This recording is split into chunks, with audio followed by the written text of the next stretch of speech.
4 বছর পর দেশে ফিরছে আহি। মনে এলোমেলো ভাবনা। যেই মানুষটার স্মৃতি ভোলার জন্যে সে পরিচিত শহর ছেড়ে নতুন শহরে গিয়েছিল, তাকে আজও ভুলতে পারেনি সে। মনটা অস্থির হয়ে আছে তার। বুকে হাত দিয়ে সে জোরে জোরে শ্বাস নিচ্ছে। তার পাশে বসা যাত্রীটি বার কয়েক ঝুঁকে তার দিকে তাকালো।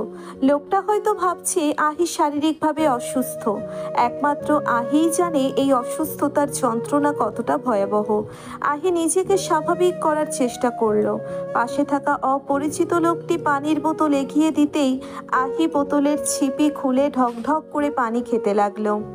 হুড়োহুড়ি করে খেতে গিয়ে নাকে মুখে পানি উঠে গেছে তার। আহি কাঁদতে শুরু করলে লোকটি তার হাত থেকে পানির বোতলটি নিয়ে বলল, এমন তাড়াহুড়া করছেন কেন? আপনার কি প্লেনে চড়তে সমস্যা হয়? আহি হাতের ইশারায় বোঝালো তার কোনো সমস্যা হয় না। একটু পর স্বাভাবিক হয়ে আহি সিটে হেলান দিয়ে বসলো। আগন্তুকটি স্বাভাবিক সুরে জিজ্ঞেস করলো, আপনি হয়তো অনেক দিন ধরে ডিপ্রেশনে ভুগছেন। আহি চকিত দৃষ্টিতে আগন্তুকটির দিকে তাকালো। লোকটাই স্মিত হেসে বলল, আমি নাইব তামজিদ, একজন মনোরোগ বিশেষজ্ঞ। আহি বলল। আমি ওয়াশিকা কবির। নাইব একটু পর আবার জিজ্ঞেস করলো, দেশে কোথায় থাকেন? চট্টগ্রামে। আমিও এতদিন লন্ডনে ছিলাম। জি, পড়াশোনা শেষ করে এখন দেশে ফিরছি। আপনি? আমি একটা প্রোগ্রাম অ্যাটেন্ড করতে এসেছিলাম। আহি সৌজন্যমূলক হাসি ফেরত দিয়ে অন্যদিকে মুখ ঘুরিয়ে নিল। নাইব খেয়াল করলো আহি তার 2 হাত বারবার ঘষছে। তার কপালেও বিন্দু বিন্দু ঘাম জমে আছে। নাইব ভ্রুকুচকে আহির দিকে কিছুক্ষণ তাকিয়ে থেকে ঠোঁটে মৃদু হাসি টেনে জিজ্ঞেস করলো, সেই সৌভাগ্যবান মানুষটা কে? নাইবের প্রশ্নে আহি চমকে উঠল। পরক্ষণেই তার ঠোঁটের কোণে এক চিলতে মিষ্টি হাসি ফুটে উঠল। অপরিচিত একজন তার প্রিয় পুরুষকে সৌভাগ্যবান সম্বোধন করেছে। আহি ভাবতে লাগলো, সত্যি তো সে সৌভাগ্যবান। আমি তাকে ভীষণ ভালোবাসি, এতটা ভালোবাসি যে এর চেয়ে বেশি ভালোবাসলে যে সে আমার ওপর আধিপত্য নিয়ে ফেলবে, আর তখন হয়তো আমি নিজের জ্ঞান বুদ্ধি হারিয়ে ফেলবো। নাইব গলা খাকারি দিয়ে বলল। এতক্ষণ কি ভাবছেন? আহি নাইবের দিকে তাকিয়ে জিজ্ঞেস করলো। আপনাকে কে বলেছে আমি কারোর জন্য ডিপ্রেশনে আছি? নাইব নিঃশব্দে হাসলো। আহি নাইবকে নীরবে হাসতে দেখে অন্যদিকে মুখ ঘুরিয়ে নিল। নাইব বলল, আমি তো মোটেও কথা বলিনি। আপনি নিজেই স্বীকার করলেন আপনি কারোর জন্য ডিপ্রেশনে আছেন। আপনার চেহারা দেখে আমি বুঝতে পারছি আপনি দীর্ঘদিন ধরে মানসিক সমস্যায় ভুগছেন। আর আমার প্রশ্নের উত্তরটা আপনি আমাকে এক নিমিষেই দিয়ে দিলেন। আহি মিনমিনিয়ে বলল। কাউকে ভালোবাসা কি মানসিক রোগ? নাইব মৃদু হেসে বলল, ভালোবাসা অবশ্যই কোনো রোগ নয়। ভালোবাসা মানেই শান্তি। ভালোবাসার চেয়ে চমৎকার অনুভূতি দ্বিতীয়টা হয় না। তবে ভালোবাসা ততক্ষণ সুন্দর যতক্ষণ সেটা ঠোঁটের হাসি ধরে রাখবে, বেঁচে থাকার প্রেরণা দিবে। মানসিকভাবে ভেঙে পড়লে ভালোবাসার চমৎকার রূপটা হারিয়ে যায়। নাইবের কথা শুনে আহি নীরবে বলল, 4 বছর ধরে মানসিকভাবে শক্ত হওয়ার চেষ্টা করে যাচ্ছি, কিন্তু কিছুই হচ্ছে না। আমি তো এখনো সেখানেই আটকে আছি যেখানে তাকে ফেলে এসেছিলাম। নাইবের কথা শুনে আহি নীরবে ভাবল। নাইব আর আহি চুপচাপ বসে আছে। হেথ্রো বিমানবন্দর থেকে ঢাকার উদ্দেশ্যে যাত্রা করেছে তারা। দেশে পৌঁছতে প্রায় 12 ঘন্টা সময় লাগবে। আহি নাইবের পাশে বসে এই দীর্ঘ সময় পার করতে চায় না, কারণ নাইব মনোরোগের চিকিৎসক। যে কোনো মুহূর্তে তার উদ্ভট প্রশ্নে আহি ফেঁসে যেতে পারে, আর সে তার অতীতের কোনো অংশই কাউকে জানাতে চায় না। প্রিয় মানুষটিকে ঘিরে সৃষ্টি হওয়া অনুভূতিগুলো সে নিজের মাঝে দাবিয়ে রাখা শিখে গেছে। এখন আর সেই স্বভাব সে পরিবর্তন করতে চায় না। অল্প সময়ের পরিচয়ে যদি নিজের মন হালকা করার লোভ চড়ে বসে, তখন দেখা যাবে যখন তখন তার কাউকে না কাউকে প্রয়োজন হবে। কিন্তু আহির জীবনের একমাত্র সত্য তো এটাই যে সে মানুষের ভিড়েও নিঃসঙ্গ। নাইব প্রায় ঘন্টাখানেক পর আহিকে জিজ্ঞেস করলো, যার জন্য ডিপ্রেশনে আছেন সে কি জানে? আহি নাইবের দিকে তাকালো। নাইব আহির চাহনি দেখে বলল, খুলে বললে মন হালকা হয়। আহি বিনীত হাসি ফেরত দিয়ে বলল, আমার মনটা ভারী থাকুক, আমি এভাবেই ভালো আছি। নাইব প্রতি উত্তরে মৃদু হাসলো। আহি দীর্ঘশ্বাস ছেড়ে চোখ বন্ধ করল। তার চোখের সামনে সেই মুহূর্তটি ভেসে উঠল যেদিন সে মানুষটিকে প্রথম দেখেছিল। মাসটি ছিল বর্ষার মাস। আহির বয়স তখন মাত্র 15। বয়সটাই ছিল বর্ষার মতো ছড়ে গিয়ে নতুন করে ফোটার। বর্ষা যেমন বিদায় নেওয়ার পর এক চমৎকার পরিবেশ দিয়ে যায়, তেমনি এই বয়সটা পার করার পর আহিও হয়তো একটা মূল্যবান বয়সে চলে যাবে, যেই বয়সে সে সব নতুন করে শিখবে। কিন্তু আহি 15 বছরের সেই আবেগী বয়সেই দেখেছিল একটা চমৎকার স্বপ্ন।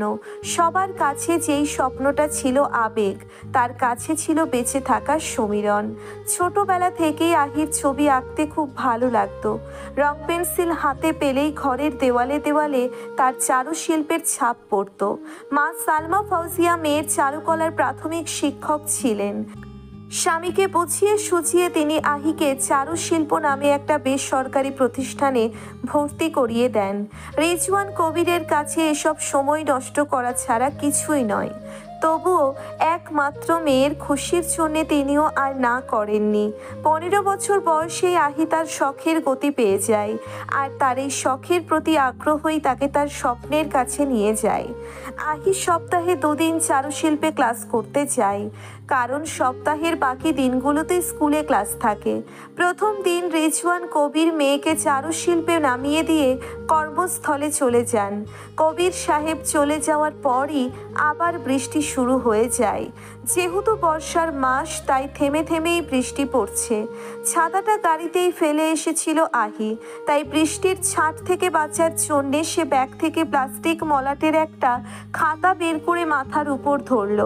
নতুন খাতা, তাতে ছবিও আঁকা নেই। খাতাটা ভিজলে সমস্যা নেই, কিন্তু তার মাথাটা না ভিজলেই হলো। বুদ্ধি হওয়ার পর থেকেই আহি খুব গোছালো, সবসময় পরিপাটি থাকতে পছন্দ করে। আর সকাল থেকেই সে তার শখের স্কুলে আসবে বলে 1 ঘন্টা ধরে চুল বেঁধেছিল। কিন্তু এখন বৃষ্টিতে চুলগুলো ভিজে এলোমেলো হয়ে গেলে তার 1 ঘন্টা বৃথা যাবে। আহি খাতাটা মাথার উপর ধরে সামনে এগুতে গিয়েই থমকে গেল। একটা ছেলে খুব ধীর গতিতে স্কুলের মাঠে হাঁটছে। চারুশিল্পের গেট থেকে স্কুল ভবনটির দূরত্ব প্রায় 500 মিটার। এত ধীরে হাঁটলে তো সে বৃষ্টিতে ভিজে যাবে, কিন্তু ছেলেটাকে দেখে মনে হচ্ছে তার ভিজে যাওয়ার কোনো চিন্তা নেই। ছেলেটা নিজের মনে হেঁটে আহিকে অতিক্রম করে গেট দিয়ে পেরিয়ে গেল, আর আহিও স্কুল ভবনে ঢুকে পড়ল। ক্লাসে এসে বসতেই সে দেখলো এখানে বিভিন্ন বয়সী ছাত্রছাত্রী আছে। কেউ আহির চেয়ে বড়, তো কেউ অনেক ছোট। মূলত স্কুলটিতে ভর্তি করানো হয় চিত্রাঙ্কনের দক্ষতা দেখে। বয়স এখানে কোনো ব্যাপার না। চারুশিল্পে মোট 3টি শ্রেণী, প্রাথমিক, মাধ্যমিক ও উচ্চতর। আহি মাধ্যমিকে ভর্তি হয়েছে। কিছুক্ষণ পর ক্লাসের শিক্ষক আসলো, আর সাথে সাথেই ছেলেটিও ক্লাসে ঢুকলো, যাকে আহি একটু আগে স্কুলের মাঠে ভিজতে দেখেছিল।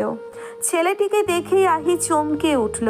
সে সেকেন্ড খানিক ছেলেটির দিকে তাকিয়েছিল, আর ছেলেটিও এসে তার পাশের সারিতে বসলো। এরপর ক্লাস শুরু হয়ে গেল। স্কুলের সময় সীমা মোট 2.5 ঘন্টা। 1 ঘন্টা ক্লাস শেষে আধা ঘন্টার বিরতি, তারপর আবার 1 ঘন্টা ক্লাস, এরপর ছুটি। প্রথম দিন ক্লাস করে আহির খুব ভালোই লাগলো, আর তার ভালো লাগার মূল কারণটা ছিল তার পাশের সারিতে বসে থাকা সেই ছেলেটি। একটু পরপরই অজানা কারণে আহির চোখ দুটি তার দিকেই স্থির হচ্ছিল। ছেলেটা 8-10টা ছেলের মতোই অতি সাধারণ, বিশেষভাবে আকর্ষণ করার মতো কিছুই তার মধ্যে ছিল না। তার পরনের সাদা শার্টটিও ভিজে গায়ের সাথে লেপ্টে আছে। তার ভেজা এলোমেলো চুলগুলো দেখে মনে হচ্ছে সে অনেকদিন নিজের যত্ন নেয়নি। তবুও সেদিন ছেলেটির শান্ত চোখ দুটিতে আহি হাজার হাজার গল্প খুঁজে পেয়েছিল। সেদিন বাসায় ফেরার পর থেকেই আহির ভাবনা জুড়ে সেই ছেলেটি স্থান দখল করে নিয়েছিল। আহি তখন ছেলেটির নামটিও জানতো না, অথচ নামহীন কেউ প্রথম দেখায় যে তার মস্তিষ্কে তীব্রভাবে গেঁথে গেছে, এটাই আহির ভাবতে অবাক লাগছিল। বিমানবালার কণ্ঠে ঘুম ভাঙল আহির। সে নাস্তার ট্রে দিতে এসেছিল। ট্রে রেখে চলে যাওয়ার পর আহি এক নজর নাইবের দিকে তাকিয়ে চোখ সরিয়ে নিল। ঘুম ভাঙার পর থেকেই আহি এদিক ওদিক তাকিয়ে সময় পার করছে।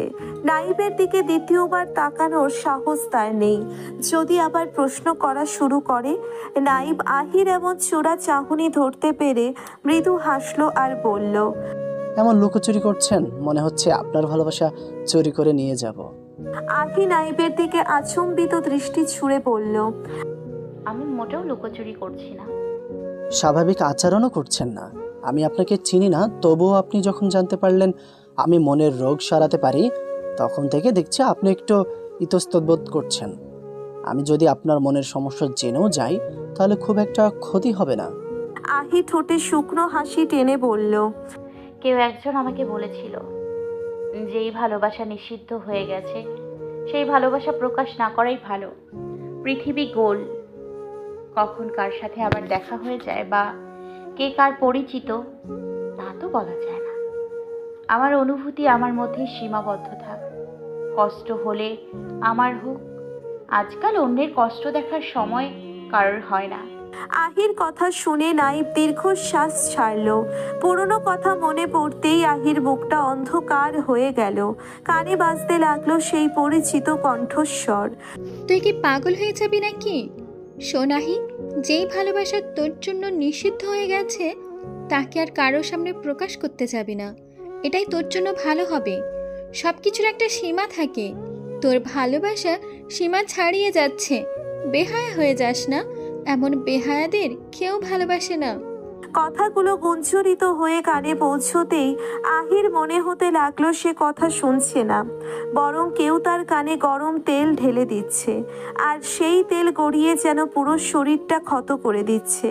গলায় কথা আটকে গেছে আহির, হাত কাঁপছে, চোখে অশ্রু জমতে শুরু করেছে। সিট থেকে উঠে ওয়াশরুমে চলে গেল আহি।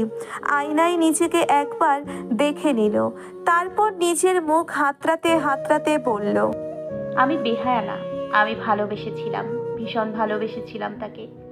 আমার মতো করে কি কেউ ভালোবাসতে পারবে? কেন আমি বেহায়া হব? আমি তো একবারও তাকে জোর করিনি। আমার ভালোবাসায় তাকে কখনো বন্দি করিনি। আমি তো তাকে ছেড়ে দিয়েছি, স্বাধীনতা দিয়েছি।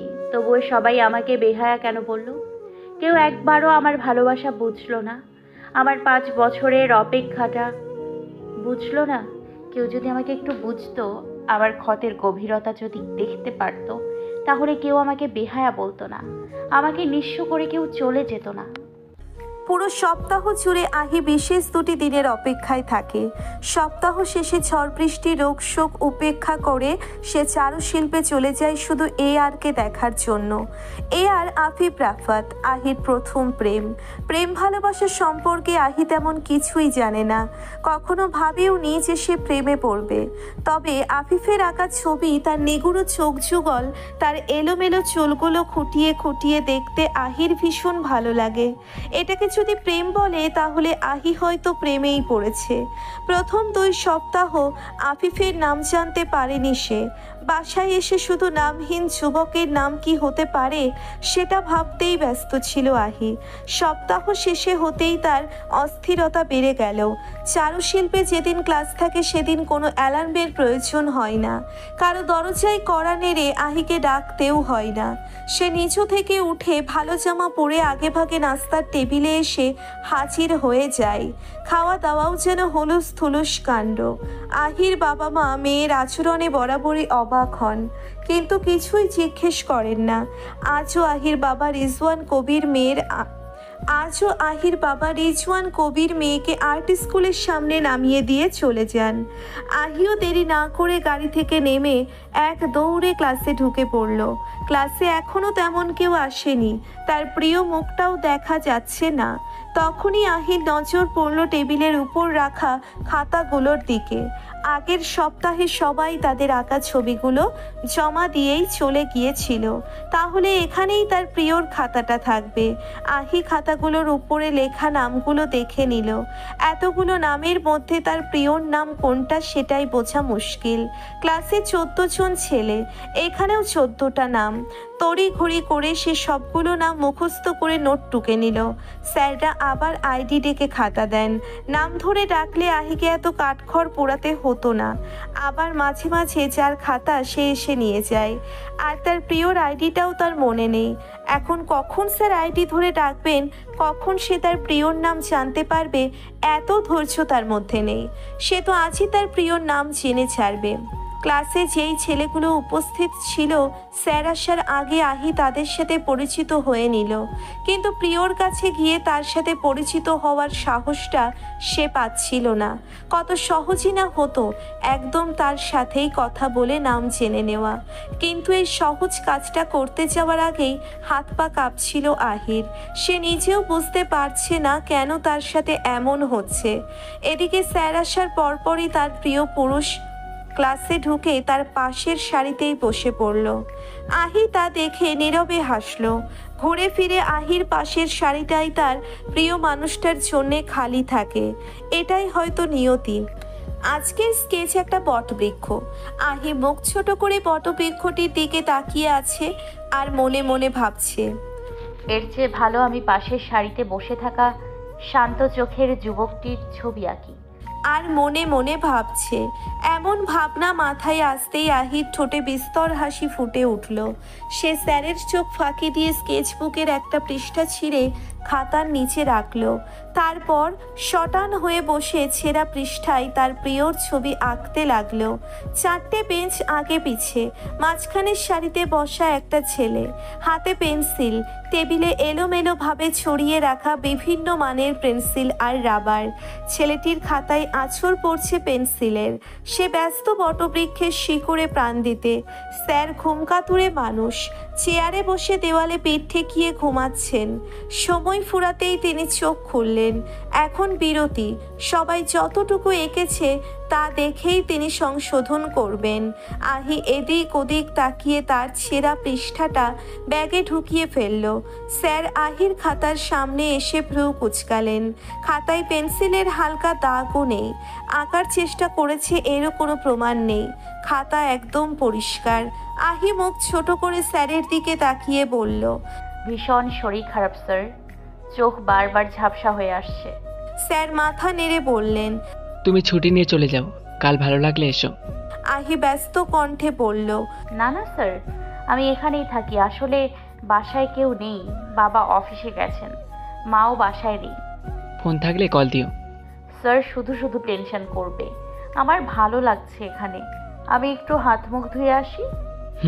যাও। আহি এক নজর তার প্রিয়র মুখের দিকে তাকিয়ে বেরিয়ে পড়ল। স্যারের সাথে সে এত কথা বলল আর এই ছেলে একবারও তার দিকে তাকালো না। এদিকে স্যার কাকে কি বলল তা শোনার জন্যে আহি ব্যস্ত হয়ে ঘাড় ঘুরিয়ে দেখতে থাকে।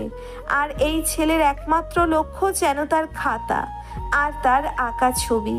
বিরতির মধ্যেই আরও কিছু ভাইয়ার সাথে পরিচিত হয়ে নিল আহি। এখন বাকি 4 জন, এর মধ্যে তার প্রিয় মানুষটিও আছে। 4টে নাম সে আওড়াতে লাগলো, সোহেল, জয়, দেবাশিস আর আফিফ। এর মধ্যে 2 জনের হাতে বাঁধা লাল সুতো দেখেই আহি ধরে নিয়েছে এরাই জয় আর দেবাশিস। বাকি আছে সোহেল আর আফিফ। এর মধ্যে একজন আসেইনি। এখন কিভাবে সে বুঝবে কে সোহেল আর কে আফিফ? একটা নাম জানতে তার কত কিছুই না করতে হচ্ছে। নিজেকে এক মুহূর্তের জন্যে তার পাগল মনে হচ্ছিল, তবুও এই পাগলামো করতেই তার ভীষণ ভালো লাগছে। ক্লাস শেষ হতেই তার ভাগ্য যেন শুভ প্রমাণ হলো। স্যার পেছন থেকে জোর গলায় ডাকলেন, আফিফ এদিকে এসো। আহি পেছন ঘুরতেই দেখলো তার প্রিয়ই স্যারের ডাকে সাড়া দিয়েছে। তাহলে প্রিয়র নাম আফিফ? আহি মনে মনে বলল, স্যার আগেই যদি নাম ধরে ডাকতেন, শুধু শুধু আমাকে মগজ ধোলাই করতে হতো না। এবার আহি তার টুকে নেওয়া নোটটি খুলে মুচকি হাসল। এলোমেলো ভাবে লেখা আফিফ রাফাত। একরাশ ভালো লাগা ছেয়ে গেল আহির মনে। সিঁড়ি বেয়ে নামতে নামতেই মনে করার চেষ্টা করছিল সকালে যখন এই নামটি হুড়োহুড়ি করে টুকে নিচ্ছিল তখন তার হাতটা কি একবারও কেঁপেছিল। ঠোঁট চেপে হাসছে আহি। সিঁড়ি বেয়ে ওঠার সময় একটা ছেলে তার দিকে তাকিয়েই উঠছিল। আহি তাকে দেখে হাসি গিলে ফেলল। 2 সিঁড়ি লাফিয়ে লাফিয়ে নেমে নিজের মাথায় নিজেই গাঁটটা মেরে বলল, তুমি আমাকে পাগল করে দেবে এয়ার। বিশাল ডুপ্লেক্স বাড়িতে মাত্র 5 জন মানুষের বাস। আহির বাবা মা আর আহি সাথে থাকেন মনিয়া খালা ও তার মেয়ে। মনিয়া খালা আহিদের বাসায় কাজ করেন। স্বামী মারা যাওয়ার পর আহির বাবা মনিয়াকে তাদের বাসায় থাকার ব্যবস্থা করে দেন। সেই থেকে মনিয়া তার মেয়ে চুনিকে নিয়ে এই বাড়িতেই আছে। সারাদিন এই বিশাল ডুপ্লেক্স বাড়ি পরিষ্কার করতেই ব্যস্ত থাকে মনিয়া। চুনি ছোট মানুষ, 8 কি 9 বছর বয়স। এই বয়সেই সে বসে বসে হিন্দি সিরিয়াল দেখে সময় পার করে। আহির মা মিসেস সালমা ফাউজিয়া বই পোকা। তিনি রান্না বান্নার কাজ সেরে নিজের লাইব্রেরিতে গিয়ে সময় কাটান। আর আহির বাবা রিজওয়ান কবির ব্যস্ত থাকেন নিজের ব্যবসার কাজে। আহি সারাদিন নিজের ঘরে বসে কি করে না করে তা কেউ দেখতে আসে না। রিজওয়ান কবির নিজেই মেয়েকে এই স্বাধীনতা দিয়েছেন। প্রাইভেসি শব্দটার সাথে আহি ছোটবেলা থেকেই পরিচিত। শিল্পপতি বাবার একমাত্র কন্যা অল্প বয়সেই ফোন, ল্যাপটপ সবই হাতে পেয়ে যায়। নিজের ঘরে নিজের মতো থাকতেই সে অভ্যস্ত। এমনকি স্কুলে যাওয়ার আগে নিজের ঘরে সে তালা লাগিয়ে যায়। সেই ঘরে প্রবেশের অধিকার কারো নেই। উল্টে কেউ যদি ভুলেও পা রাখে তাকে আহির রোশাক নিতে পড়তে হয়। সালমা ফাউজিয়া মেয়ের কাজে বিরক্ত হন, কিন্তু মেয়ের বাবা যেখানে মেয়েকে আশকারা দিয়ে রেখেছেন সেখানে তিনি কিছু বললে উল্টে স্বামীর কাছ থেকেই তার বকা খেতে হয়। এমনিতেই স্বামীর সাথে তার বনিবনা হয় না, কিছু বলতে গেলেই হয়তো সংসার বাঁচানো দায়ী হয়ে যাবে। তাই তিনি চুপ করে থাকেন, কারণ তার মেয়ে আর যাই করুক পড়াশোনা ঠিকই করছে, পরীক্ষায়ও ভালো করে। তাই তিনি মোটামুটি আহির ভবিষ্যৎ নিয়ে চিন্তামুক্ত আছেন। আহি আর্ট স্কুল থেকে এসেই ব্যাগ থেকে সেই স্কেচটি বের করে তার ক্যানভাসের সাথে আটকে রাখলো। বার কয়েক সেই স্কেচটিতে হাত বুলিয়ে পেন্সিল হাতে নিয়ে নিচের অংশে লিখলো AR। নামটি লিখতেই তার ঠোঁটে হাসি ফুটে উঠল। প্রথম প্রেম হয়তো এমনই হয়, কোনো আশা নেই, কোনো হতাশা নেই, কোনো স্মৃতি নেই, শুধু ভালোবাসতেই ভালো লাগে। আহির ঘরটি ভালোই বড়সড়। সেই ঘরে আসবাবপত্রের চেয়ে আহির শখের জিনিস বেশি। ঘরের এক পাশ দখল করে নিয়েছে 3-4টি কাঠের ইজেলের উপর ক্যানভাস রাখা। অন্য পাশ দখল করে নিয়েছে পুরনো পত্রিকা দিয়ে মোড়ানো আহির আঁকা ছবি। দক্ষিণের জানালা বরাবর খাট, পুরনো দিনের বাড়িগুলোর মতো গ্রিল ছাড়া জানালা। আহি প্রতিদিনই খোলা চুল জানালার বাইরে বের করে দিয়ে ঘুমায়। তবে নিচেই দারোয়ান চাচার ঘর। আবার দিনরাত সময় ভাগ করে পাহারাদাররা বাড়ি পাহারা দেন। আহির মনে ভূতের ভয় একদমই নেই। সে বিন্দাস থাকে। গভীর রাত পর্যন্ত জেগে ছবি আঁকে, কখনো বা কমিক্সের বই পড়ে। আহিকে দেখলে যে কেউ বলবে আহির মতো সৌভাগ্যবতী হয় না। আহির বয়সী মেয়েদের বাবা মার বকুনি খেয়ে পড়তে বসতে হয়, সেখানে আহি বকাঝোকার নমুনায় কখনো দেখেনি। দিনগুলো কত চমৎকার ছিল, এখন ভাবছি কেন এত বড় হলাম। বুক চিরে দীর্ঘশ্বাস বেরিয়ে এলো আহির। চোখ বন্ধ করে অতীতের সুখ স্মৃতি হাতড়াতে ভালোই লাগছিল তার।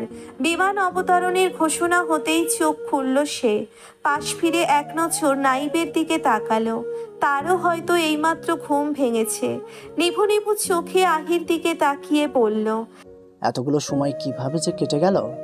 আহি নাইবের কথা শুনে স্বস্তির নিঃশ্বাস ছাড়ল। এ লোকটার প্রশ্ন থেকে সে অন্তত বেঁচে গেছে। বিমান থেকে নেমেই গটগট পায়ে বিমানবন্দরে ঢুকে গেল আহি। জরুরি কাগজপত্র বের করে তা কাস্টমস অফিসারকে দেখিয়ে কনভেয়ার বেল্টের সামনে দাঁড়িয়ে গেল। নাইবকে দেখে সে মুখ ঘুরিয়ে নিল।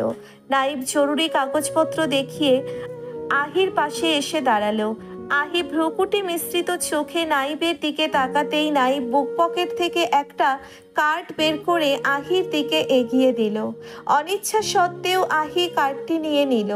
নাইব বলল, আমি বেশ বুঝতে পেরেছি আপনি ডিপ্রেশনে আছেন, আর এটা ভয় ভয় সমস্যা। তার চেয়ে বড় সমস্যার কথাটা কাউকে বলতে না পারা। আপনার সীমাবদ্ধতা কোথায় সেটা আমি জানি না, আপনার সাথে কি হয়েছে তাও আমি জানি না, কিন্তু মিস ওয়াসিকা কবির, মানুষের মন কিন্তু জানানার মতো। জানানা খুলে দিলে যেমন মিষ্টি হাওয়া প্রবেশ করে, তেমনি বন্ধ রাখলে গুমোট বাতাবরণের সৃষ্টি হয়। জীবনটাও ঠিক তেমন। মনের জানালা খুলে দিবেন, সুখ দুঃখ অন্যের সাথে ভাগ করে নেবেন, তবেই স্বস্তি পাবেন। আর বন্ধ রাখবেন তো নিজেকে ধীরে ধীরে হত্যা করবেন। আহি ঠোঁটে শুকনো হাসি টেনে কার্ডটির দিকে কিছুক্ষণ তাকিয়ে রইল। নিজের কষ্ট লুকিয়ে রাখার জন্যে এত চেষ্টা করছে সে, অথচ তার কষ্টটা আজ অপরিচিত একজন দেখেই বুঝে ফেলল। সে তো কঠিন হতে চাইছে, তাহলে কেন এই ভালোবাসা তাকে বারবার দুর্বল করে দিচ্ছে? ব্যাগ নিয়ে বিমানবন্দর থেকে বেরিয়ে এলো আহি। চারপাশে একবার চোখ বুলালো, তাকে নিতে কেউ আসেনি, আসার কথাও নয়। বাবা ঢাকাতেই আছেন, তিনি জানেন আজ আহি আসবে। সময়টাও আহি জানিয়েছিল, তবুও আসেননি। তবে বাবার কাছ থেকে কোনো আশা রাখে না সে। গেল বছরগুলোতে তার যেই রূপ দেখেছে, আহির আশা ভরসা সব হারিয়ে গেছে। জীবন যুদ্ধে সে নিজেকে পরিত্যক্ত মাঠে একাই আবিষ্কার করেছে, যার আগে পিছে কেউ নেই। বিমানবন্দরের সামনে থেকে গাড়ি নিয়ে হোটেলের উদ্দেশ্যে যাত্রা করলো আহি।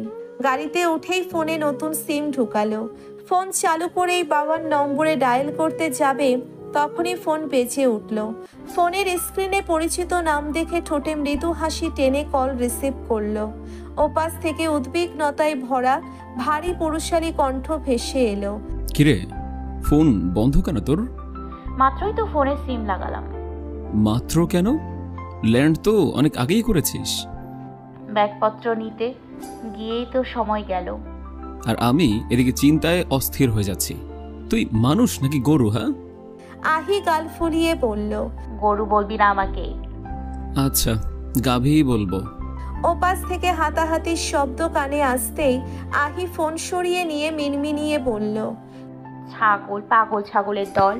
কল কেটে যেতেই আহি দীর্ঘশ্বাস ছাড়ল। রাদের সাথে এতক্ষণ কথা বলছিল আহি। রিতমাম রাদ আহির ছোটবেলার বন্ধু, আর যার সাথে রাদের হাতাহাতি হচ্ছিল সে লাবিব, আহির আর এক বন্ধু। তারা একই স্কুলে পড়েছিল। রাত আর লাবিব এতদিন আহির সাথে লন্ডনে ছিল। একই ইউনিভার্সিটি থেকে তারা পড়াশোনা শেষ করেছে। লাবিবের দাদা মারা যাওয়ায় লাবিব ও রাত দেশে আগে ভাগেই চলে এসেছিল। রাত ফোনের দিকে তাকিয়ে বিরক্তির সুরে লাবিবকে বলল, দেখছিলি না কথা বলছিলাম, ফোনটা কেটে গেল তো। লাবিব ভ্রুকুচকে বলল, আমারও কথা ছিল আহির সাথে। দেখা হলে বলিস, আর বেশি কথা বলতে ইচ্ছে করলে নিজের ফোন থেকেই কল দে। আমার ফোনে কি? ব্যাগে ফোন রাখতে গিয়েই আহির চোখ পড়ল বাদামি মলাটের ডায়েরিটির দিকে। বেশ মোটা আর ভারী ডায়েরি। ব্যাগের ভারটা বোধহয় এই ডায়েরির কারণেই একটু বেশি লেগেছিল। ভার হওয়াই তো স্বাভাবিক, এই ডায়েরিতেই তো বাঁধা পড়ে আছে তার অতীত স্মৃতি। সে যেখানেই যায় এই ডায়েরি তার সঙ্গী হয়। আহি ডায়েরিটা হাতে নিয়েই মলিন হাসল। আলতো হাতে মলাটের উপর হাত বোলালো। চোখ সরিয়ে জানালার বাইরে ব্যস্ত রাস্তার মোড়ে তাকাতেই তার মনে পড়ে গেল এই ডায়েরিকে ঘিরে তার সৃষ্টি হওয়া সেই অদ্ভুত দিনটির কথা। সূর্য কিরণ পিচ ঢালা রাস্তায় ঠিকরে পড়ছে। পিচের রাস্তা রোদের আলোয় ছিকছিক করছে। আহির ঠোঁটে কোমল হাসি। শক্ত হাতে একটা মোটা ডায়েরি আঁকড়ে ধরে আছে সে। স্কুল ছুটি হতেই জমানো টিফিনের টাকা দিয়ে এই ডায়েরি কেনা। এক একটা দোকান, স্কুলের পাশের লাইব্রেরি, শপিং মল ঘেটে সেই বিচিত্র ডায়েরি কিনেছে। মলিন সাদা পৃষ্ঠার বাদামি চামড়ার ডায়েরি। ডায়েরির মলাটে আর পাতায় ক্লাসিক্যাল ছাপ। আহি ডায়েরির দিকে তাকিয়ে মুচকি হেসে বলল, এ আর এক যুগ পর যখন তুমি এই ডায়েরি পাবে তখন বুঝবে এই আহি তোমাকে কতটাই না ভালোবাসতো। অকস্মাৎ আহির এলোমেলো ভাবনায় ছেদ ঘটল। সামনে হাস্য উজ্জ্বল প্রাণবন্ত মুখটি আহির গতিরোধ করল। আফিফ ঠোঁটে হাসি ঝুলিয়ে সামনে দাঁড়িয়ে থাকা একটা ছেলের সাথে কথা বলছে। এ তো মেঘনা চাইতে বৃষ্টি। এভাবে আফিফের সাথে দেখা হয়ে যাবে আহি কল্পনাও করেনি। আহি ছটপট আশপাশ চোখ বুলিয়ে নিল। তার চোখ পড়ল জীর্ণ শীর্ণ দাঁড়িয়ে থাকা একটা রিকশার দিকে। সে রিকশার কাছে এসে তার কাঁধের ব্যাগটা রিকশার হাতলে ঝুলিয়ে দিল। তারপর ব্যাগের সাইড পকেট থেকে একটা কলম আর পেন্সিল বের করলো। রিকশার পাশেই ইটের স্তূপ, হয়তো ইটগুলো ভাঙার জন্যে একপাশে জড়ো করে রাখা হয়েছে। আহি 4টে ইট বসিয়ে বসার জায়গা করে নিল। এরপর আফিফের দিকে তাকিয়ে নতুন ডায়েরিটা খুলল। কোলের উপর রেখে সাদা পৃষ্ঠায় কলম চালালো। তোমার দিকে তাকিয়ে তোমার আমার প্রেমের গল্প লেখা শুরু করছি। বিষয়টা চমৎকার না? এমন উন্মাদ প্রেমিকা কি আগে দেখেছো? নিশ্চয়ই দেখোনি। জানো, আজই কিনলাম এই ডায়েরিটা। আর পথে দেখা হয়ে গেল তোমার সাথে। তুমি আমার সামনে দাঁড়িয়ে কথা বলছো কোনো এক অচেনা ছেলের সাথে, আর আমি রৌদ্রতাপ ভুলে রিকশার পাশে তোমাকে দেখা যায় এমন স্থানে বসে আছি। লুকিয়ে লুকিয়ে দেখছি তোমাকে। আচ্ছা ইয়ার, মেয়েরা কি এভাবে লুকিয়ে কারোর দিকে তাকায়? মেয়েরাও কি এভাবে ভালোবাসে জানি না, কিন্তু আমার তোমাকে এভাবে ভালোবাসতেই ভালো লাগে। লেখা শেষ করে আহি আফিফের দিকে তাকালো। চোখ মুখ কুঁচকে রেখেছে আহি। রোদের তাপে মুখ জ্বালা করছে, তবুও ঠাই বসে আছে সে। পেন্সিল হাতে নিতেই দেখলো আফিফ ছেলেটির কাছ থেকে বিদায় নিয়ে চলে যাচ্ছে। আহি দাঁড়িয়ে গেল, ব্যাগটা কাঁধে নিয়ে ছুটলো আফিফের পিছু। কিন্তু অর্ধেক পথ যেতেই আফিফকে হারিয়ে ফেললো। শেষমেশ শুকনো মুখে এদিক ওদিক তাকিয়ে হতাশ হয়ে বাসায় ফিরল সে। এরপর বাসায় এসে কারোর সাথে কোনো কথা না বলে সোজা নিজের ঘরে গিয়ে দরজা আটকে দিল। সালমা ফাউজিয়া আহির ঘরের সামনে এসে দাঁড়ালেন। সেকেন্ড খানিক নিশ্চুপ হয়ে দাঁড়িয়ে দীর্ঘশ্বাস ফেলে চলে গেলেন। বিকেলে আহি ডায়েরি খুলে তার লেখাটা একবার পড়ে নিল। তারপর খালি স্থানগুলোতে গোলাপের পাপড়ি লাগিয়ে একপাশে আফিফের নাম লেখা নোটটি আঠা দিয়ে লাগিয়ে দিল। আর নিচে লিখল, প্রথম তোমার নাম জানার চেষ্টা। কি সুন্দর নাম, আফিফ রাফাত। তারপর একটা পেন্সিল হাতে নিয়ে আজকের দৃশ্যটা স্কেচ করতে বসে গেল। রাস্তার পাশে দাঁড়িয়ে হাস্য উজ্জ্বল চেহারার আফিফ, সামনে একটা ছেলের অবয়ব। আহি বসে আছে ইটের উপর, পাশে একটা রিকশা। স্কেচ শেষে ডায়েরিটা বন্ধ করে আলমারিতে তুলে রাখলো আহি। এরপর ক্যানভাসে আটকানো সেই স্কেচটির দিকে তাকালো, যেটা বটবৃক্ষের পরিবর্তে এঁকেছিল। স্কেচটা বাঁধিয়ে ফেলার সিদ্ধান্ত নিল সে। যেই ভাবা সেই কাজ। স্কেচটা হাতে নিয়েই ঘর থেকে বেরিয়ে পড়ল আহি। সালমা ফাউজিয়া মেয়েকে চপল পায়ে বেরিয়ে যেতে দেখে ভ্রু কুঁচকালেন। আহি পাশের দোকানে গিয়ে স্কেচটা বাঁধাতে দিল। একদিনের মধ্যেই আফিফ তার ঘরে শোভা পাবে। ভাবতেই ভীষণ ভালো লাগা কাজ করছিল আহির মনে। জানালার পর্দা দুপাশে সরিয়ে দিতেই জানালা ভেদ করে রোদের আলোকছটা আহির মুখে এসে পড়ল। কড়া রোদের মানুষ হাঁসফাঁস করছে। প্রকৃতি কেমন ভ্যাপসা গরম ছড়াচ্ছে। দেশে আহির তেমন খারাপ লাগছে না। সে তো অভ্যস্ত এসবে। প্রিয় মুখটা দেখার জন্য কিছু বছর আগেও সে রোদে পুড়ে রাস্তায় দাঁড়িয়েছিল, কিন্তু ফলাফল শূন্য। অতীত স্মৃতি থেকে বেরিয়ে শুকনো ঢোক গিলল আহি। বুকটা আবার জ্বালা করছে তার, ঠোঁট দুটিও কাঁপছে। মাঝে মাঝে প্যানিক অ্যাটাক আসে আহির। সেই 4 বছর আগে প্রথম এসেছিল, তারপর থেকে প্রতিনিয়ত এই সমস্যায় ভুগছে। ওয়াশরুমে গিয়ে মুখে পানির ঝাপটা দিয়ে নিল বার কয়েক। এরপর ভেজা মুখে এসে হোটেলের বারান্দায় এসে দাঁড়ালো। রোদের তাপে বারান্দার মেঝেতে পা রাখা যাচ্ছে না। রেলিংয়ে হাত রাখতেই বুঝলো গরমের মাত্রা বেড়ে যাচ্ছে দিন দিন। 4 বছর আগেও প্রকৃতি এত উত্তপ্ত ছিল না। দিন দিন আবহাওয়ার ভিন্ন রূপ সৃষ্টি হচ্ছে। আজ হয়তো দেশের সর্বোচ্চ তাপমাত্রা। আর এদিকে সে নিম্নমানের হোটেলে উঠেছে। রুমে এসির ব্যবস্থা নেই, ফ্যানটাও খুব আস্তে ঘুরছে। বাবাকে কয়েকবার ফোন দিয়েছিল আহি, কিন্তু তিনি ধরলেন না। তাই বাধ্য হয়েই কাছের একটা হোটেলে উঠতে হলো তাকে। ক্রেডিট কার্ডে অল্প কিছু টাকা ছিল, তা উঠিয়ে নিয়েছিল। সেই টাকা দিয়েই ঢাকায় জরুরি কাজ সেরে চট্টগ্রাম ফিরতে হবে। বারান্দার দেওয়ালে হেলান দিয়ে একদৃষ্টিতে ব্যস্ত রাস্তার দিকে তাকিয়ে আছে আহি, আর মনে বলতে লাগলো, দেখো কেমন পাগল হয়ে যাচ্ছি এয়ার। তুমি হয়তো আমাকে মনে রাখোনি, কিন্তু আমি এক পাগল। তোমাকে এত চেষ্টা করেও ভুলতে পারছি না। আমি তো ভোলার অনেক চেষ্টা করেছি, নিজেকে ব্যস্ত রেখেছি। এর চেয়ে বেশি চেষ্টা করতে গেলে মস্তিষ্ক বের করে তোমার স্মৃতি ঘেরা অংশটা মুছে দিতে হবে। এছাড়া আর কোনো উপায় দেখছি না। কেন এত ভালোবেসেছিলাম তোমাকে বলো না এয়ার।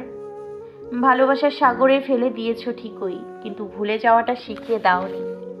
এখন শুধু একটাই চাওয়া, দ্বিতীয়বার যাতে তোমার মুখোমুখি হতে না হয়। তোমার জন্য দেশ ছেড়ে চলে গিয়েছিলাম, কিন্তু এখন বাধ্য হয়েই ফিরতে হলো, নয়তো কখনোই আসতাম না আমি। গ্রীষ্ম শেষ হলে আবার বর্ষার মাস আসবে। এমনই এক গ্রীষ্মে তোমাকে পাওয়ার স্বপ্ন দেখেছিলাম, আর বর্ষা এসে তোমাকে আমার কাছ থেকে অনেক দূরে নিয়ে গেল। সেদিন শুধু তোমাকে হারাইনি, অনেক মানুষকে একসাথে হারিয়ে ফেলেছিলাম। আমি তো কাউকে কষ্ট দেইনি এয়ার, তাহলে আমি কেন এত কষ্ট পাচ্ছি? আমি এত অসহায় কেন? মাঝে মাঝে ভাবি কেন বেঁচে আছি। আমার বেঁচে থাকা না থাকায় কারোর কিছু আসে যায় না। আমি শুধু কিছু মানুষের জন্য ইনভেস্টমেন্ট মাত্র। আহি দেয়াল ঘেঁষে বারান্দার মেঝেতে বসে পড়ল। ফুপিয়ে কেঁদে উঠল সে। দেওয়ালে ধীর গতিতে মাথার পিছনে ভাগ টুকাতে লাগলো। এতে যদি মাথার চাপ একটু কমে। ভীষণ ভারী ভারী লাগছে মাথাটা। লিনাশা, পদ্ম, আহি আর পুষ্প, তারা মোট 4 বান্ধবী। স্কুল কলেজ একসাথেই শেষ করেছিল তারা, কিন্তু অনার্সে ভর্তি হওয়ার পরপরই তারা সবাই আলাদা হয়ে যায়, আর তাদের বন্ধুত্বপূর্ণ সম্পর্কটা ধীরে ধীরে ম্লান হয়ে পড়ে। তারা তাদের নামের প্রথম অক্ষর দিয়ে তাদের 4 জনের এই ছোট্ট বন্ধু মহলটির একটা নামও রেখেছিল, পলি আপু নামে। সবাই এই নামটা শুনে হাসাহাসি করতো, আবার অনেকে হতো 4 জনের বন্ধু, আবার অবাক হতো 4 জনের বন্ধুত্ব দেখে। বন্ধু মহলে পদ্ম ছিল সবচেয়ে শান্ত, আর পুষ্প ছিল খুবই চঞ্চল। অন্যদিকে লিনাশা আর আহি ছিল অনেক মিশুক। তবে এই 4 জনের মধ্যে লিনাশা আর আহির বন্ধুত্ব একটু বেশিই গভীর ছিল। কিন্তু হঠাৎ কি যে হলো, আহি 4 বছরের জন্য দেশের বাহিরে চলে গেল। যেই লিনাশার সাথে আহির গলায় গলায় ভাবছিল, তারা এখন একে অপরের নামও উচ্চারণ করে না।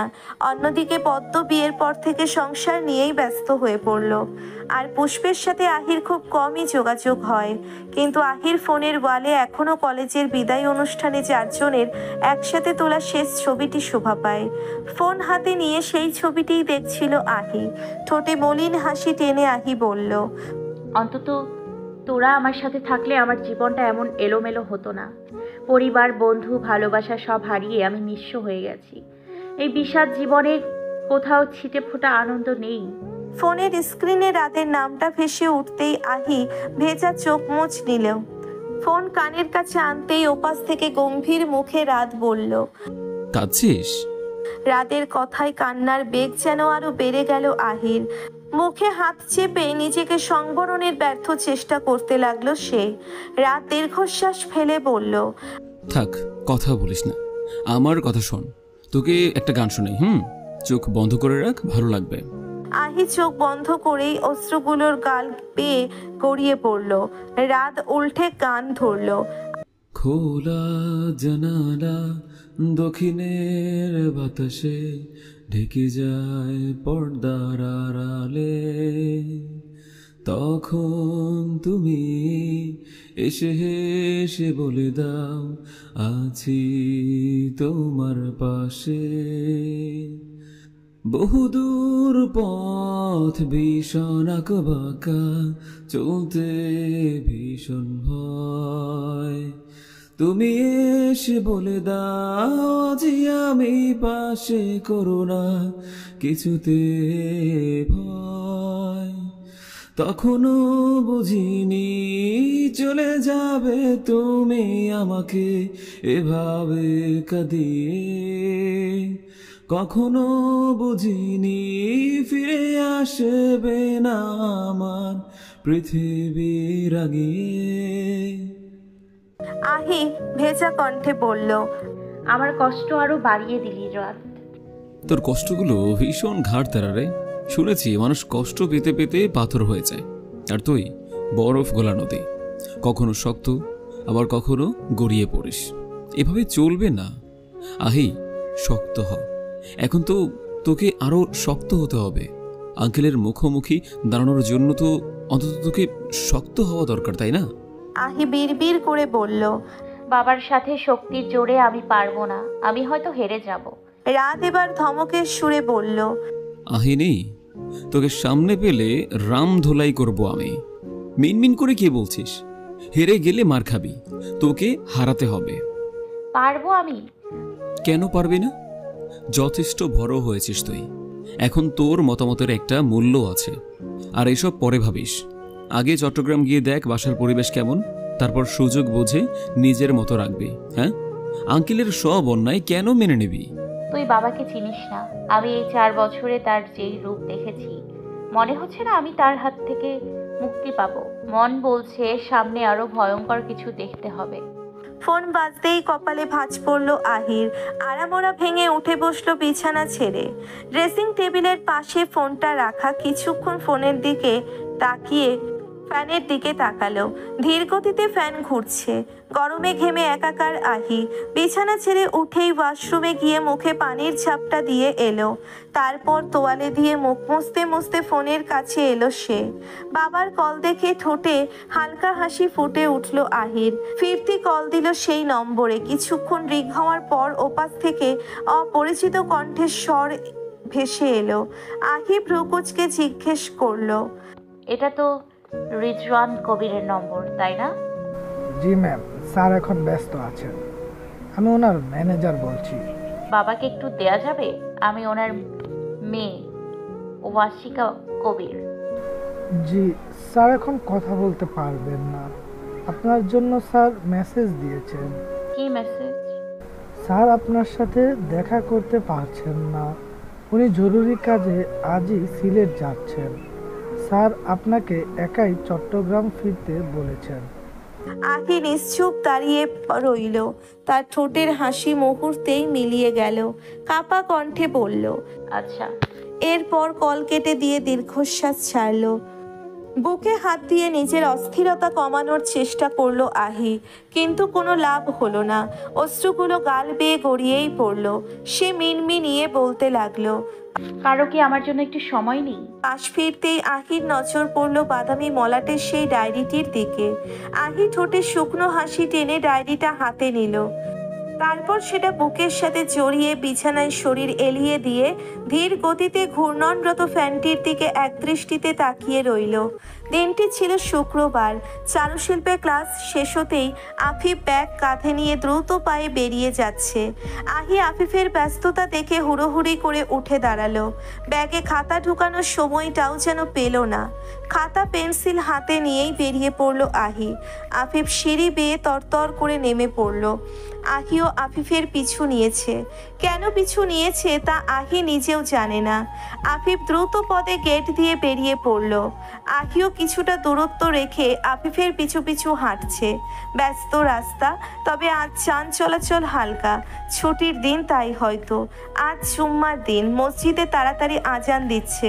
আফিফ হয়তো তাই এত দ্রুত গতিতে হাঁটছে। ভাবতেই আহির ঠোঁটে হাসি ফুটে উঠল। আফিফ কি তাহলে নামাজ পড়বে? কিন্তু আহি তো নামাজ পড়ে না। সেই ছোট বয়সে মায়ের কাছে নামাজ শিখেছিল সে, কিন্তু এখন আর পড়া হয় না। সারাদিন সে এটা সেটা নিয়েই ব্যস্ত থাকে। মা প্রতিদিন নামাজের সময় হলে বলে যান, কিন্তু আহি মায়ের কথা শোনে না। বকাঝকা করলে আহির বাবা রিজওয়ান কবির মেয়েকে আশকারা দিয়ে বলেন, মেয়ে এখনো ছোট, বড় হলে পড়বে। যদিও রিজওয়ান কবির নিজেও জুম্মার দিন ছাড়া মসজিদে দূরে থাকে, বাসায়ও নামাজ পড়েন না। বাবার শিক্ষাটাই বোধহয় আহি পেয়েছে। আফিফ রাস্তার ওপারে, আহি অন্য পারে। সমান্তরাল রাস্তা, যেন কখনোই মিলিত হবে না এই পথ। মাথা নিচু করে হাঁটছে আফিফ। গরমে ঘেমে গেছে সে। পরনের নীল শার্টটা ঘামে ভিজে গায়ের সাথে সেটে আছে। কাঁধের একপাশে কালো ব্যাগ, হাতে একটা ধূসর বেল্টের ঘড়ি, পায়ে মলিন স্যান্ডেল। আহি দূর থেকে মুখস্থ করে নিচ্ছে আফিফের প্রতিটি পদচিহ্ন। পাশের একটা মসজিদে ঢুকে পড়ল আফিফ। আহি এপাশ ওপাশ তাকালো। এভাবে রাস্তায় দাঁড়িয়ে আফিফের অপেক্ষা করা সম্ভব নয়, তাই সে রাস্তা পার হয়ে মসজিদের কাছে আসতেই দেখলো অনেকে নামাজ পড়ার জন্য মসজিদে ঢুকছে। এভাবে দাঁড়িয়ে থাকাটা ভীষণ বেখাপ্পা লাগছে তার, তাই সে মসজিদের সামনে থেকেই একটা রিক্সা নিয়ে বাসায় চলে এলো। বাসায় এসেই নিচের ঘরে চলে গেল আহি। মিসেস সালমা ফাউজিয়া মেয়েকে দুপুরের খাবারের জন্য ডাকতে এসেই দেখলেন আহির ঘরের দরজা খোলা। মিসেস সালমা এমন ঘটনায় ভীষণ অবাক হলেন, কারণ আহি সবসময় দরজা বন্ধ করে রাখে। মিসেস সালমা দরজা হালকা ধাক্কা দিয়ে ভিতরে উকি দিতেই চমকে উঠলেন। দেখলেন মেয়ে জায়নামাজ বিছিয়ে মোনাজাত ধরে রেখেছে। রাতারাতি আহির এমন পরিবর্তন ভীষণ অবিশ্বাস্য মনে হচ্ছে তার কাছে। আহির মোনাজাত শেষ হতেই তিনি ধীর কণ্ঠে বললেন, ভেতরে আসবো আহি? আহি মায়ের দিকে তাকিয়ে একগাল হেসে বলল, আসো মা। মিসেস সালমা ফাউজিয়া এক নজর পুরো ঘরের দিকে চোখ বুলিয়ে নিলেন, তারপর বললেন, তুমি আজ হঠাৎ নামাজে বসেছো? আহি মুচকি হেসে বলল, আজ থেকে আমি নামাজ বাদ দিব না মা। আমি যা চাই আল্লাহর কাছে চাইবো। বেশ তো, কিন্তু তোমার ঘরে নামাজ পড়লে তো নামাজ হবে না। কেন? এখানে এত ছবি ঝুলছে, তুমি লাইব্রেরি রুমে গিয়ে নামাজ পড়ো, ওখানে একপাশে নামাজের ব্যবস্থা আছে। মা, আমি নিরিবিলিতে নামাজ পড়বো। আল্লাহর সাথে আমি কিছু সিক্রেট কথা বলবো। এখানে তো যে কেউ এসে পড়বে। তুমি যখন নামাজ পড়বে তখন লাইব্রেরি রুম বন্ধ করে পড়তে পারবে, কেউ তোমাকে বিরক্ত করতে আসবে না। আচ্ছা। সালমা ফাউজিয়া মেয়েকে বুকে চড়িয়ে আহির মাথায় চুমু খেলেন, আর আহির ঠোঁটে প্রশান্তির হাসি মনে মনে সে বলল, আর এখন তুমি আমার হবেই হবে। আমি আল্লাহর কাছে তোমাকে চেয়ে নিচ্ছি। কান্না ভেজা কণ্ঠে সে বলল, আমি সেদিন থেকে তোমাকে চেয়েছি আর একটা রাত একটা দিনও বাদ যায়নি যেদিন আল্লাহর কাছে তোমাকে চাইনি। তাহলে তোমাকে কেন পেলাম না আমি? আর খুব ইচ্ছে হয় তোমার হাত ধরে হাঁটতে, খুব ইচ্ছে হয় তোমাকে জড়িয়ে ধরতে। তুমি কেন আমার হলে না আর? আহি শব্দ করে কেঁদে উঠল। ডায়েরিটা বুকের সাথে জড়িয়ে ধরে পাশ ফিরে বালিশে মুখ গুজল। হঠাৎ আহির ফোনটা বেজে উঠল। চোখ মুছে ফোন হাতে নিতেই দেখলো রাদের কল। আহি বোতল থেকে অল্প কিছুটা পানি খেয়ে গলা ভিজিয়ে কল রিসিভ করলো। ওপাশ থেকে রাত জিজ্ঞেস করলো, দুপুরে খেয়েছিস? আহি নিঃশব্দে হাসলো। রাত বলল, এই মুহূর্তে আমার কলটা ধরা খুব দরকার ছিল। আহি মুচকি হেসে বলল, তুই না থাকলে হয়তো আমাকে অনেক আগেই পৃথিবীর মায়া ছাড়তে হতো। আউল ফাউল কথা বলিস না, আমি আসছি ঢাকা। তুই? হ্যাঁ, আমি বাসে উঠেছি। রাতে পৌঁছাবো। তোর হোটেলের ঠিকানাটা দে, আমার সাথেই চট্টগ্রাম যাবি। এমন সুন্দরী মেয়েকে আমি কি ঢাকা শহরে একা ছাড়বো নাকি? বাবাদের মতো কথা বলছিস। বাবাও যদি তোর মতো করে ভাবতো। এখন খেয়ে নে, এরপর কড়া এক কাপ চা খাবি। চা খেলে মাথায় যে এই পোকাটা ঘোরাঘুরি করছে না, সে অন্তত কিছু সময়ের জন্য বের হবে। মধ্যাহ্নের শেষ ভাগ। আহি হোটেল রুম থেকে বেরিয়ে আশেপাশে হাঁটছে। রাস্তার পাশে খাবারের দোকানগুলো ভীষণ অপরিচ্ছন্ন মনে হচ্ছে তার, কিন্তু খিদেও পেয়েছে খুব, তাই একটা রেস্তোরাঁয় ঢুকে পড়লো। অনুন্নত রেস্তোরাঁ, একটা চাপা দুর্গন্ধ নাকে এসে ঠেকছে। মধ্যাহ্নের সময় তাই রাস্তায় এমন ভিড় নেই। যারা আছে তারা চা সিঙ্গারা খাচ্ছে। আহিকে বসতে দেখে একটা 8-10 বছর বয়সী ছেলে আহির কাছে এসে জিজ্ঞেস করলো, কি খাইবেন আফা? আহি ছেলেটিকে ভালোভাবে পরখ করে বলল, ভাত হবে? না আফা, শেষ হইয়া গেছে। এখন কি পাওয়া যাবে? সিঙ্গারা, সমোসা, চিকেন রোল। আহি ছেলেটিকে থামিয়ে দিয়ে বলল, এসব ছাড়া আর কিছু নেই? পরোটা আর ভাজি আছে, কিন্তু সময় লাগবে। ওটাই নিয়ে আসো। পরোটা কয়টা আনবো আফা? 2টা।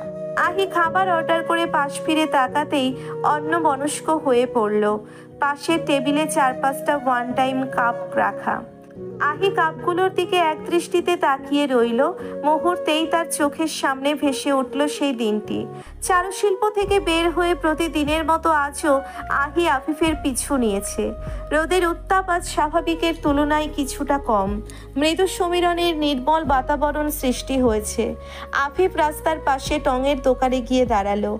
আহিও কিছুটা দূরত্ব রেখে দাঁড়ালো। আফিফ অন্যদিকে ফিরে দাঁড়িয়ে আছে। হালকা হাওয়ায় আফিফের কপালের সামনে লেপ্টে থাকা চুলগুলো দুলছে।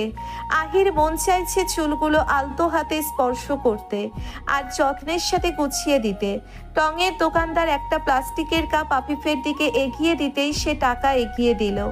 এরপর সে পাশে থাকা ছোট একটা বেঞ্চে বসে চা খাওয়ায় মনোযোগ দিল। আফিফ জানতেই পারল না তার চা খাওয়ার দৃশ্যটিকে মুগ্ধ চোখে দেখছিল।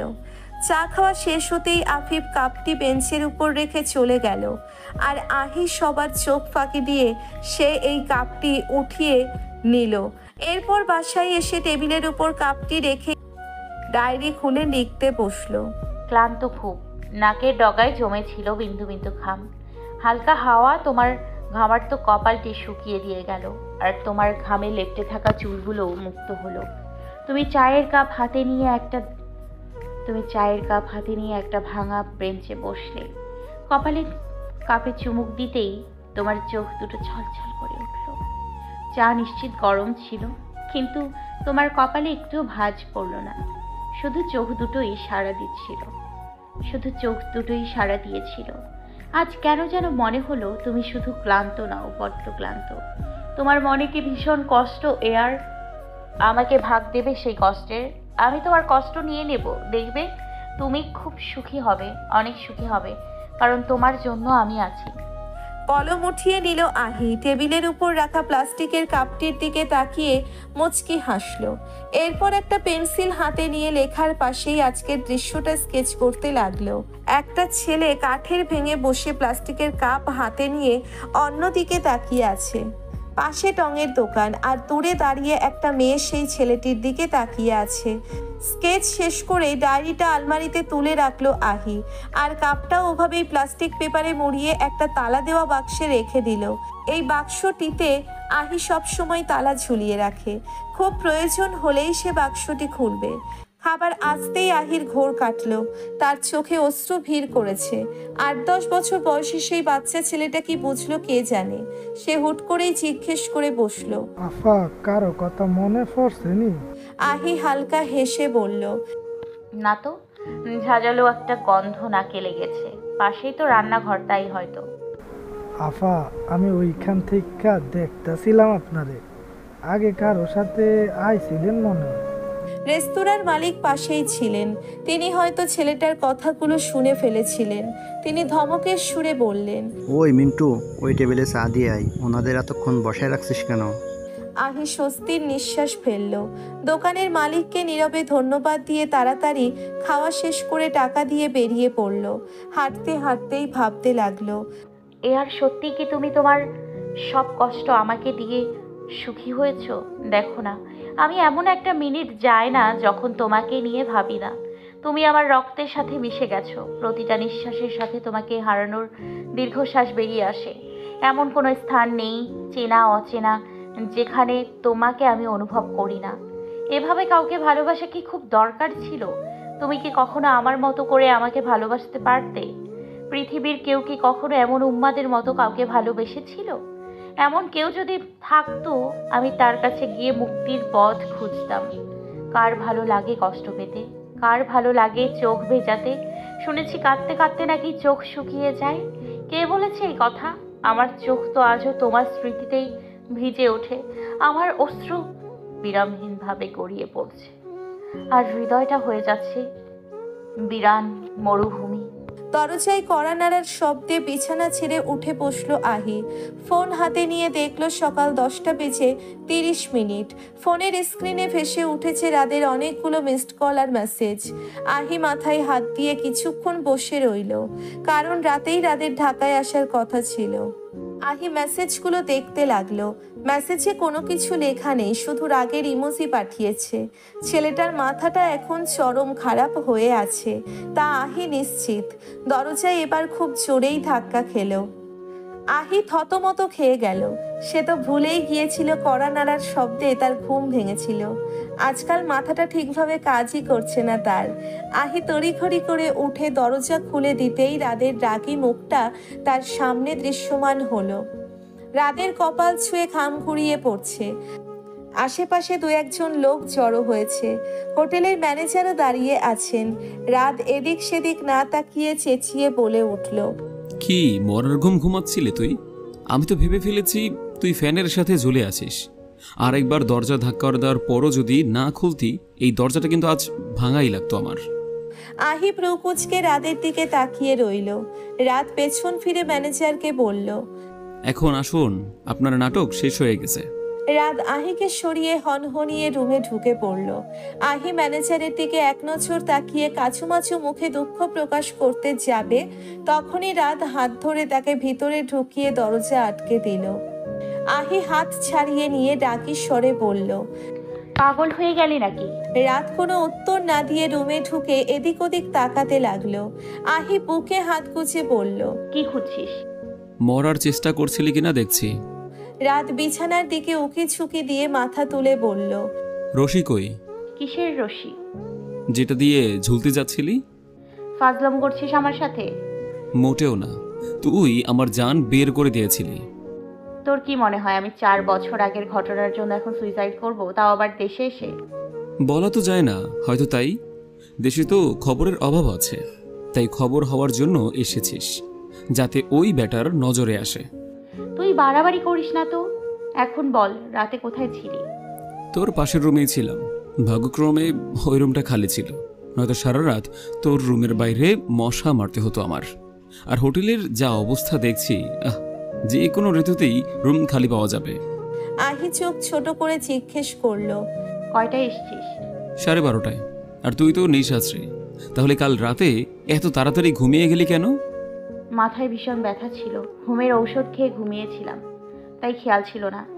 রাতে তোকে ডাকেনি, লোকে আবার কি না কি ভাববে, তাই সকাল 6টায় ঘুম ভেঙেছিল আমার।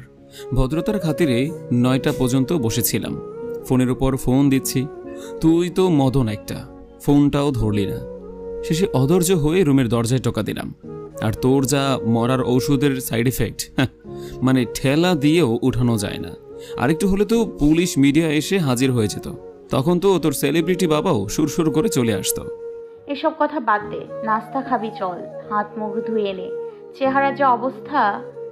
জি, আমার চেহারা তোমার জন্য ক্লান্ত হয়েছে।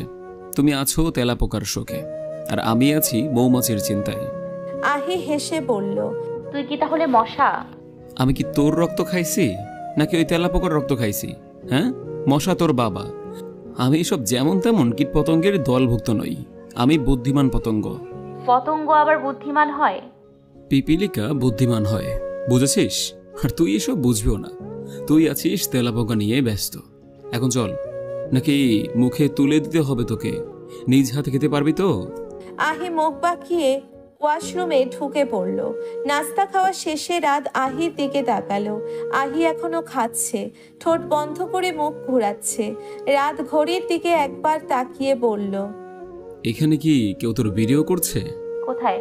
কাউকে তো দেখছি না। তাহলে এমন ঢং করে খাচ্ছিস কেন? হ্যাঁ, তাড়াতাড়ি খেয়ে ওঠ না। চেঁচিয়ে বলল, তুই সকাল থেকে আমার উপর চেঁচাচ্ছিস, এখানে কি চেঁচামেচি করতে এসছিস? হ্যাঁ, তোর মগজের স্ক্রুগুলো একটু শক্ত করতে হবে তো, আবার যদি খুলে পড়ে যায়। তাই চেঁচিয়ে চেঁচিয়ে স্ক্রুগুলো নিজেদের জায়গায় সেট করাচ্ছে। আমি যেই কাজে এখানে এসেছি সেটাই বলি। বল, স্ক্রুগুলো তাহলে একটু শক্ত হয়েছে? আহি চোখ ছোট করে বলল, আতাউর গনির নাম শুনেছিস? না, কে সে? নাম করা উকিল, ওনার সাথে দেখা করতে এসেছি। তোর বাবা জানে? না, পাগল তুই, বাবা জানলে আমাকে একা ছাড়তই না। আঙ্কেল জিজ্ঞেস করেনি যে ঢাকায় কেন এসেছিস? লাবিবের দাদা মারা গিয়েছিল বলেছিলাম, ওর বাড়িতে যাব বলেছি। মাই গড, কোথায় খুলনা আর কোথায় ঢাকা? আঙ্কেল যদি তোর সাথে লাবিবের বাড়ি যেতে চাইতো? বাবাকে তুই চিনিস না, আমার সাথে দেখা করবে এই আশা করাও আমার জন্য আকাশ কুসুম ছিল। লাবিবের বাড়ি নিয়ে যাবে, সেটা তো সোনার পাথর বাটি। বাবা এত পজিটিভ না, আমাকে যথেষ্ট ফ্রিডম দিয়েছে, শুধু একটা জায়গায় আমার সব স্বাধীনতা কেড়ে নিয়েছে। আর ওটাই মৌলিক স্বাধীনতা, এগুলো স্বাধীনতা না, এগুলোকে বলে মাথায় উঠিয়ে আছাড় মারা। আহিব বিরক্তি করল না, নিশ্চুপ বসে রইল। রাত ধীর কণ্ঠে বলল, চল উকিলটার কাছে যাই, তোকে মুক্ত করার দায়িত্ব আমার। আহি রাদের হাত ধরে মলিন মুখে বলল, আমি বের হতে পারবো তো? চেষ্টা করে দেখ, পারতেও পারিস। তুই এখন অ্যাডাল্ট, এখন তোর উপর জোরাজোরি খাটাতে পারবে না।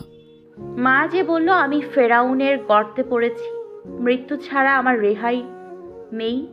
রাত আহির হাত শক্ত করে ধরে বলল, এই ফেরাউনকে কর্ণফুলিতে ভাসিয়ে দেব। বাবা কিন্তু সাঁতার জানে। রাত আহির কথায় শব্দ করে হাসল।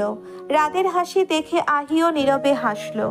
রাত নিজের হাসি আটকে মুগ্ধ দৃষ্টিতে আহির হাসি দেখায় ব্যস্ত হয়ে পড়ল। আহির দুই গাল ঈষৎ লাল হয়ে গেছে, নয়ন পল্লব চোখের নিচের অংশ ঢেকে দিয়েছে, নাকের দুই পাশে ভাঁজ পড়েছে। ভীষণ সুন্দর লাগছে আহিকে। রাত আনমনে বলল, এভাবে হাসতে জানলে অনেক আগেই আমাদের প্রেম শুরু হতো আহি। আর তুই আছিস শুধু ওই তেলা পোকার ভাবনায়। অ্যাডভোকেট আতায়ুল গনির অফিসের বাইরে 3 ঘন্টা অপেক্ষা করার পর আহি আর রাত তার সাথে দেখা করার সুযোগ পেল। আহি তার ফাইলগুলো এগিয়ে দিয়ে নিজের সমস্যার কথাগুলো গনি সাহেবকে জানালো। আতায়ুল গনি ফাইলটি হাতে নিয়ে উল্টো পাল্টে দেখলেন, তারপর কৌতুকময় হাসি ফেরত দিয়ে বললেন, মিস্টার রিজওয়ান কবিরের বিরুদ্ধে গিয়ে যদি আমি কোনো কেস নেই তাহলে কারোই লাভ হবে না, বরং আমার ক্ষতি হবে। আমার সামনে তার একমাত্র মেয়ে বসে আছে, আর এই কথা যদি তিনি জেনেও যান তাহলে হয়তো পত্রিকায় কোনো খারাপ সংবাদ আসবে না, কারণ সমস্যা তো 4 দেয়ালের মধ্যেই ঢুকে যাবে। কিন্তু মিস ওয়াকিস কবির, আপনার 500 জনের গুম হয়ে যাওয়ার খবরটা তড়িৎ গতিতে নিউজ চ্যানেলে প্রচার হতে পারে। গনি সাহেব রাতের দিকে তাকিয়ে বাঁকা হেসে বললেন, সাবধান মিস্টার এক্স ওয়াই জেড। রাত আর আহি চকিত দৃষ্টিতে আতায়ুল গনির দিকে তাকিয়ে রইল। গনি সাহেব টেবিলে হাত রেখে রাতের দিকে ঝুঁকে বললেন, শীঘ্রই এই মেয়ের সঙ্গ ত্যাগ করো, নয়তো তোমার বাবা মা নিজের সন্তান হারিয়ে উন্মাদ হয়ে যাবেন। আহি তার ফাইলগুলো নিয়ে উঠে দাঁড়িয়ে বলল, আমি আপনার কাছে সাহায্যের জন্য এসেছিলাম, আর আপনি আমাকে হুমকি দিচ্ছেন। গনি সাহেব 2 গালে আঙ্গুল ছুঁয়ে জিহুপায় হালকা কামড় বসিয়ে মাথা দুলাতে দুলাতে বললেন, অপোজিট যদি হুমকি হয়ে দাঁড়ায় তাহলে আমার কিছুই করার নেই। আর আমার চেয়ে তুমি তোমার বাবাকে ভালোই চেনো, নিজের জীবনে মায়া কার না থাকে।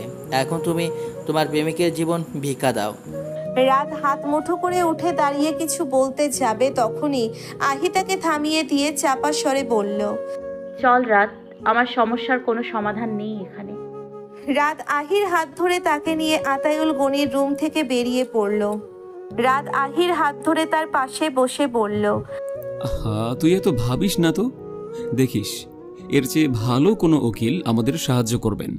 আহি ক্ষীণ কণ্ঠে বলল, না রাত, আমাকে হয়তো এটাই মেনে নিতে হবে। দিন শেষে ক্ষমতার কাছে সবাই হেরে যায়।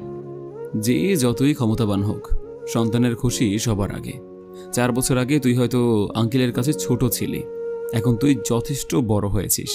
দেখিস আঙ্কেল তোর ইচ্ছের গুরুত্ব দিবে।